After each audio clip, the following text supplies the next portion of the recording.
Pero, Alberto, ¿y tú a qué te dedicas? Bueno, ahora en este momento estoy trabajando en una empresa que fabrica telas, que es de donde yo traigo este material. No, pero ¿por qué no decís a qué te Pero dedicas? realmente hemos estado juntos muchos años con la peluquería. No, pero ¿qué eres tú, Norberto? Bueno, y a mí me gusta cantar. Él tiene una voz He maravillosa. Él cantaba en el Colón. un coro de Buenos Aires, en el Teatro Colón. Y acá ha sido un coro muy pequeño en San Andrés, pero bueno, también ¡Olé! ¡Olé! Tiene una voz que es maravillosa. ¡Olé! Yo admiro su voz, yo quisiera ser cantante y él quisiera ser... O sea, que si juntamos la vena de Norberto y la vena de Norberto, Bueno. esto es trilita, ¿no? Norberto al cuadrado.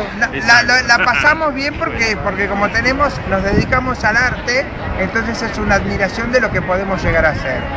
Pero siempre apuntando a lo que te quería decir, de que lo que me interesa a mí con estos casi 65 que tengo, es el interior.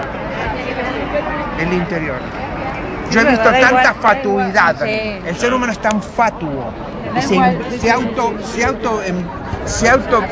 quiere, ¿no? Yo me tengo que querer, me tengo que respetar, no me tengo que querer. Esto es los valores de la República puestos en el año 2011, en el siglo XXI. Ay, me quiero, soy la más hermosa del mundo. Eso es un horror si piensas eso.